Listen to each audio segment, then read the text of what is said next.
তো welcome back to my channel KK's coverage. তো আজকে আমি এখন বাজার টাজার থেকে এসে পটলের রান্না যাচ্ছি। ড্রেস চেঞ্জ করে নিই, তারপরে আমি রান্নায় ঢুকবো। তো রান্নাটা তোমাদের সাথে শেয়ার করব। চলো দেখো কেমন লাগে। দই পটল খাওয়া রান্না সব দেখাবো। সঙ্গে থাকো, দেখতে থাকো, অ্যান্ড লাইক করো, সাবস্ক্রাইব করো। মনে হয় ভালো লাগবে পটলের রান্নাটা। একটা পটল, দুটো রেসিপি দেখাবো, একটা পটলের দই পটল আর একটা পটলের চোখা বাটা। তো চলো, পেছনে লাইটটা অসুবিধা হচ্ছে, তো চলো এরপর আমরা স্টার্ট করি। আজ আমি দই পটল বানাবো। এই যে পটল নিয়ে নিয়েছি, কড়াই বসে গেছে। একই পটলে দুটো পদ, এইদিকে দই পটল বানাবো আর এইদিকে এই পটলের চোখাটাকে সেদ্ধ করে ভাজবো, মানে যেটাকে বলে চোখা বাটা আর কি একটা করবো। নিম পাতা ধুয়ে রেখেছি, এটা অনেকটা নিম পাতা, এটা একদিনে করার নয়। এটাকে এখন ধুয়েছি, এটাকে রোদে শুকাবো, তারপরে বেগুন দিয়ে এটাকে নিম বেগুন ভাজবো। তো এই হলো আমার আজকের মেনু দুপুরের। আর এখন আমি দই পটলটা বানাই। তো সবাই দই পটল বানাই নিজের স্টাইলে, আমিও নিজের মতো করে বানাবো। তো কার সাথে ম্যাচ করছে আপনারা দেখুন, আর ভালো লাগলে একটা লাইক করবেন, আর অবশ্যই চ্যানেলটাকে সাবস্ক্রাইব করবেন। চ্যানেলটা দেখছে অনেকেই, কিন্তু সাবস্ক্রাইব কেউ করছে না, কেন করছে না বুঝতে পারছি না। প্লিজ একটা সাবস্ক্রাইব আপনাদের আমার খুব দরকার। তো এবার চলুন পটলটা স্টার্ট করি। তো এই যে দই পটল বানাবার জন্য আমি এইখানে রসুন পেঁয়াজ নিয়ে নিচ্ছি, এটাকে একটা পেস্ট বানিয়ে নেব। ঠিক আছে, এখানে গ্যাস জেলে ফেলেছি। এই ধুয়ে রাখা পটলগুলো নুন হলুদ লাগিয়ে এখন এগুলোকে ভেজে নেব। তো চলো এবার এটাকে ফার্স্ট আমি পেস্ট করে নিই। এই দেখো পেস্টটা আমার হয়ে গেছে এখানে। আর এই দেখো এখানে পটলটা ভাজা হচ্ছে। এই পটলটার গায়ে একটু করে চেরা লাগিয়ে দিয়েছি, একটু লক্ষ্য করে দেখলে বুঝতে পারবে, পরে কাছ থেকে দেখতে দেবো। ঠিক আছে, এই দেখো এগুলো গায়ে চেরা লাগানো আছে। দেখো এইখানে আমি গরম মশলা ফোড়ন দিয়ে দিয়েছি। এই যে এবারে গরম মশলা ফোড়নের ওপরে এই দেখো এটা ভাজা হয়ে গেল। পেঁয়াজটা একটু ভালো করে ভেজে নিলাম যাতে গন্ধটা না ছাড়ে। হয়ে গেলে এরপরে এই মশলাটাকে একটু জল দিয়ে আমি গুলে রেখেছি। ঠিক আছে, এই দেখো। ঠিক আছে, এবার এটাকে আমি ওর মধ্যে দিয়ে দেবো, মিক্স করবো। এই দেখো এইখানে তখন এটা এরকম পজিশনে এলো, আর এটা একটুখানি ফ্রাই হয়ে যাবে। আমি পেঁয়াজটাকে ভালো করে নিচ্ছি যাতে ওটার কোনো গন্ধ না থাকে। এটা হালকা করে একটুখানি আরও ভেজে নেব। এই যে আমি এখানে দই রেখেছি, এই চামচের এটা 3 চামচ ভরে ভরে দই আছে। ঠিক আছে, এটাকে একটু ভালো করে আমি পেস্ট করে নেব, যতটা সম্ভব এটাকে একদম কী বলবো, একদম পেস্ট করে, এর মধ্যে যেন কোনো এরকম দানাদার না থাকে। তো সেটা করে নেব। তারপরে লাস্টে যখন এটা কষিয়ে পটলটাকে দিয়ে নাড়াচাড়া করব। এই যেখানে একটা কালো কালো দেখছে, সব গোটা গরম মশলা ফোড়ন দিয়েছিলাম। দেখো এটা হয়ে গেল, মানে পেঁয়াজ রসুন দিয়ে। আর একটা নিরামিষও দই পটল হয়, ওটাও যেদিন বানাবো সেদিন দেখাবো। যে ওটাও একটু কাজু বাদাম দিয়ে, মগজ দিয়ে ওটা করে একটা গ্রেভি তৈরি করতে হয়। আদা দিয়ে, কাঁচা লঙ্কা এইসব দিয়ে একটা গ্রেভি বানিয়ে ওটাও দারুণ টেস্ট হয়। তো এবার এটা চলো জল ঢেলে পটলটা দিয়ে একটু কষিয়ে, আর এবার এর মধ্যে জাস্ট এই যে পটলটা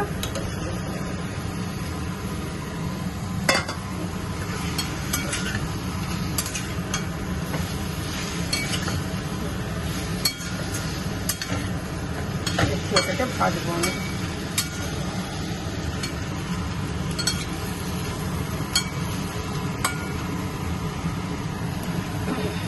ভেজে নিয়ে তারপরে এবার তোমাদের এটা ফাইনাল লুক দেখাচ্ছি। এই দেখো পটলের চোখা ভাজাটা করছি, সরি চোখা ওই সেদ্ধ বাটাটা করছি। এর মধ্যে পটলের চোখাটা দিয়ে দিলাম, ছিলকাগুলো। তারপরে একটু নুন দেবো এখন আমি এর মধ্যে। এই দেখো, এই যে একটু নুন এর মধ্যে দিয়ে দিলাম, বেশি না অল্প একটু দিয়ে এটাকে আমি একটু হালকা নাড়িয়ে নেব। ঠিক আছে, যাতে নুনটা সব জায়গায় চলে যায়। এতে কি এই দেখো এর মধ্যে আমি এখানে ছিল ওটাকে দিয়ে দিয়েছি। আচ্ছা, এই দইটা দেওয়ার সময় আমি ভিডিওটা করলাম, কিন্তু জানি না কেন আমার মনে হচ্ছে ওটা আমি ভাবছি অন করেছি, কিন্তু দেখছি কি অন হয়নি। যাই হোক, এই যে এর মধ্যে সব আমি দিয়ে দিয়েছি। ঠিক আছে, দইটা দিয়ে এখন এটা ফুটছে, আর একটু ফুটবে, তারপর এটাকে নামাবো। একদম ধিমা আছে, ফুটবে।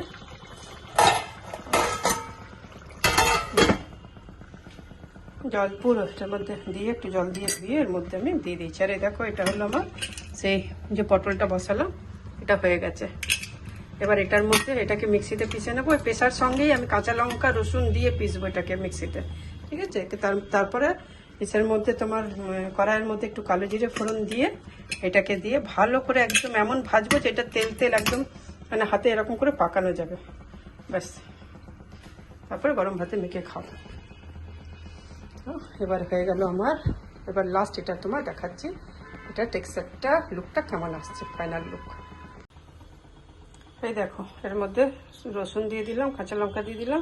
কাঁচা লঙ্কা থেকে ভয় পেও না যে বাবা এত কাঁচা লঙ্কায়, কাঁচাগুলো এক ফোঁটা ঝাল নেই, এগুলো একদম শাকের মতো। দিয়ে এটাকে এবার আমি পেস্ট করব। আর পটলে একটু জল দিইনি, তোমরা দেখেছো পটলে জল দিইনি, কারণ আমরা সবাই জানি যে ভেজিটেবলসের ছিলকাতেই আসল ভিটামিন প্রোটিন যা থাকার ওটাতেই থাকে। আর জল দিয়ে ফুটিয়ে ওটাকে ফেলে দিলে তো সবই বেরিয়ে গেল। সেই জন্য জল না দিয়ে শুধু নুন দিয়ে এটাকে করবে। একদম 2টো সিটি দিলেই যথেষ্ট, কারণ এরপরেও তো একটু ভাজবো না। তো একদমই 2টো সিটিতেও একদমই কাঁচা থাকে না, পটলের কোনো গন্ধ থাকে না। চলো এবার এটাকে পেস্ট করে নিই। এই দেখুন, ওটাকে শুধু তেল দিয়ে, তেলের মধ্যে একটুখানি কালো জিরে দিলাম, তারপরে এটা দিয়ে ভাজবো। এই করতে করতে ভাজবো, ভাজতে ভাজতে এর মধ্যে থেকে তেল ছাড়তে লাগবে। যেই পাক থেকে গুড়ি গুড়ি গুড়ি গুড়ি গুড়ি হয়ে তেল নজর আসবে, তখনই জানতে হবে যেটা ভাজা হয়ে গেছে। ও, এটা ভাজতে ভাজতে এর এত সুন্দর একটা গন্ধ বেরোয় না, মানে এটা মোটামুটি ভীষণ একটা মুখরোচক খাবার, পটলের চোখা বাটা। কোনো সময় একটু বানিয়ে করে দেখবেন। মাঝে মাঝে শরীর টরীর খারাপ হলে, মুখ খারাপ হলে পরে এটা ভীষণ একটা জ্বর মুখে খুব ভালো লাগে, গরম ভাতের সাথে মেখে খেতে। যখন মাছ মাংস কাজ করে না, মুখে স্বাদ লাগে না, তখন এই খাবারগুলো খুব ভালো লাগে। আমার তো ভীষণ প্রিয়। এমনিও যে কোনো বাটাই আমার খুব ভালো লাগে, যেমনি ফুলকপি ডাঁটা বাটা, চোকা বাটা, তরকারি থেকে এগুলো বেশি মুখরোচক। এরপর আমি দেব এই যে এইটুকু একটু স্বাদ মতো এতে নুন।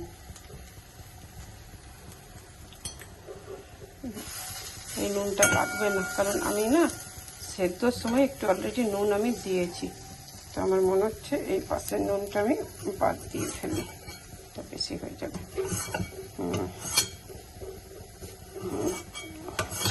ঠিক আছে। তো এই দেখো, এখন আমি রান্না করতে করতে থকে গেছি। এখন খাবো আমি একটু ডাব।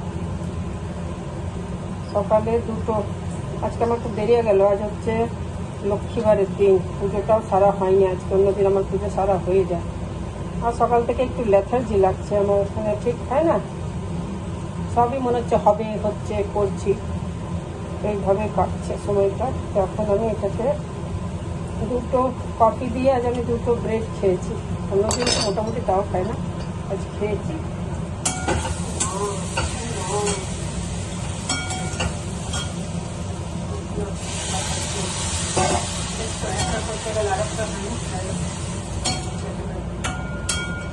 ফিরে এসেছি আমি আর কি, দেখে ফেরত এসেছি। আমার হয়ে গেল এটা। এবার আমি এটার মধ্যে একটা স্ট্র লাগিয়ে এটাকে খেলবো। দেখো স্ট্রটা আমি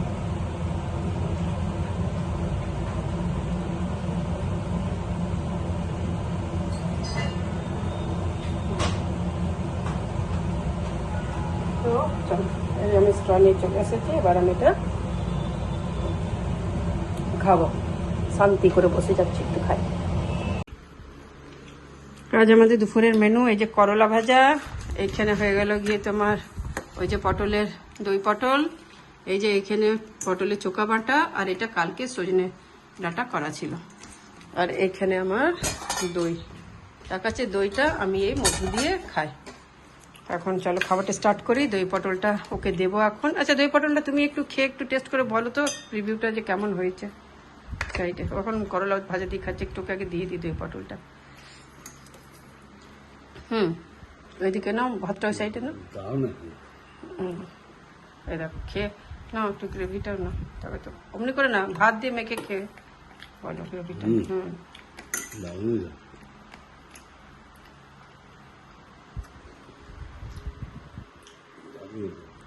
কেমন হয়েছে সত্যি করে বলো। না ওই সবই মশলা আছে, খুব কষানো হয়েছে। টেস্ট ঠিক আছে, নুন টুন ঝাল সব ঠিক। চলো তো আমার দই পটল সাকসেস। তো আজকে ঝটপট করে আমি একসাথে দুটো দেখিয়ে দিলাম, একটা এটা দেখালাম পটলের চোকা বাটা, আর একটা পটলের দই পটল, দুটো করে দিলাম। তো এইটা একটা অবশ্যই এই চোকা বাটাটা একবার করে দেখো, একদম গ্যারেন্টি যে তোমরা সবাই এটা খুব প্রশংসা। তো এই দুপুরে খাওয়া দাওয়া করে একটু রেস্ট করে উঠলাম, উঠে এবার এই যে আমরা এখন চা নিয়ে বসেছি। এই যে আমার 2 কাপ চা দুজনার। এখন আমি চা দিয়ে কেক খেতে আমার খুব ভালো লাগে, বিনা চিনির লাল চা। তো এবার চা খাবো, একটুখানি বসবো, তারপরে বাইরে যাব দোকানের দিকে, দোকানপাট খোলার আছে। তো আজকের ভিডিওটা এখানেই শেষ করছি। পটলের দই পটল আর চোকা ভাজা কেমন লাগলো আপনাদের একটু জানাবেন। খেতে ভালো হয়েছিল, আপনারা একবার অবশ্যই চেষ্টা করবেন এরকম করে বানাবার, তারপরে আরও জানালে ভালো লাগবে যে কেমন টেস্ট হয়েছে। কোথাও বুঝতে অসুবিধা হলে অবশ্যই জিজ্ঞেস করবেন কমেন্টে, আমি নিশ্চয়ই আপনাদেরকে জানাবো। তো আজকে এখানেই শেষ করছি ভিডিওটা। ভালো থাকবেন সবাই, আর অবশ্যই ভিডিওটাকে লাইক করবেন, একটা সাবস্ক্রাইব করবেন। Tata bye bye, take care.